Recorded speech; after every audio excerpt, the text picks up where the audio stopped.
Saudari-saudara yang terkasih dalam Tuhan Yesus, marilah kita berdoa sebelum membaca firman Tuhan Yesus dan merenungkannya.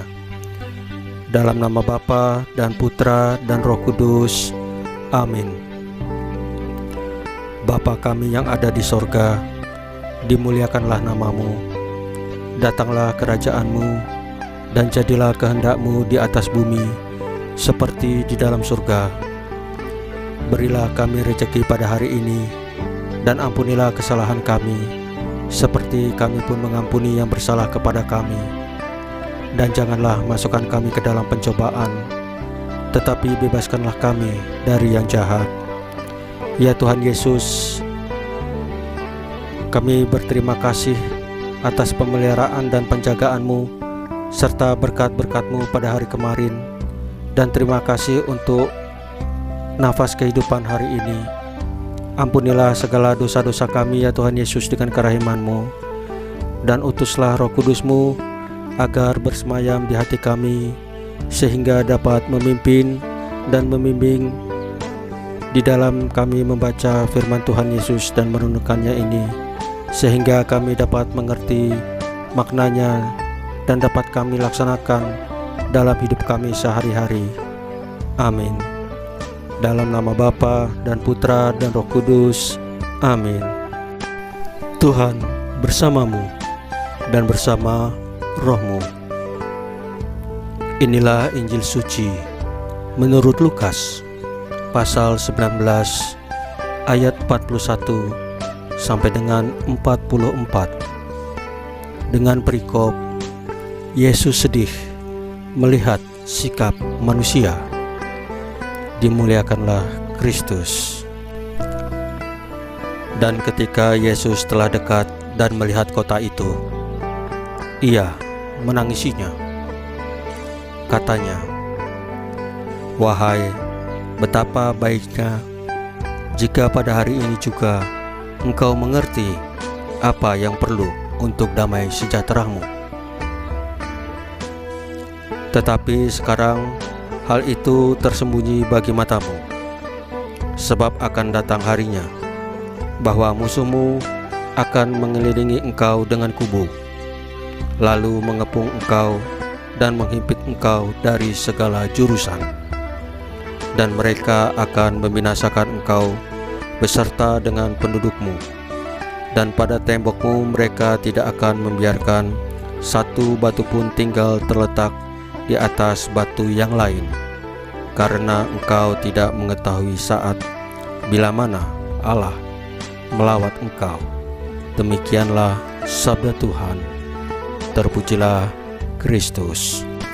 Saudari-saudara yang terkasih di dalam Tuhan Yesus, kita bisa belajar dari teladan keluarga Matatias. "Namun aku serta anak-anak dan kaum kerabatku terus hendak hidup menurut perjanjian nenek moyang kami." Matatias adalah seorang yang benar di hadapan Allah. Ia adalah seorang yang setia kepada Allah dan memiliki ketetapan hati. Ia tahu tujuan dan arah hidupnya. Seringkali kita melihat dan mendengar suatu berita bahwa harga kesetiaan itu sangat mahal. Misalnya, hanya karena impitan ekonomi, persoalan relasi dan jabatan, atau demi nama baik seseorang, lebih mudah untuk mengikuti tawaran atau terbawa arus, sekalipun harus mengorbankan keyakinannya, seolah-olah mereka tidak memiliki keberanian untuk menjadi saksi kebenaran di tengah keluarga, di tempat kerja, atau di masyarakat. Saudari-saudara yang terkasih dalam Tuhan Yesus, dalam bacaan Injil hari ini dikisahkan Yesus menangis, bukan karena ditolak, bukan karena dihina, ataupun bukan karena dibenci, disiksa, atau disalibkan, melainkan karena sedang dieluk-elukan ketika memasuki kota Yerusalem. Yesus menangis kota Allah itu karena manusia di dalamnya tidak menyadari apa sesungguhnya yang mereka perlukan untuk kebaikan mereka. Tuhan telah datang melawat mereka, tetapi mereka tidak tahu dan tidak mau tahu, sehingga mengalami kebinasaan. Yesus menangisi kita karena kedosaan kita, tetapi Yesus juga sangat mengasihi kita. Karena itu Ia mengorbankan dirinya untuk membawa kita kembali kepada Bapa.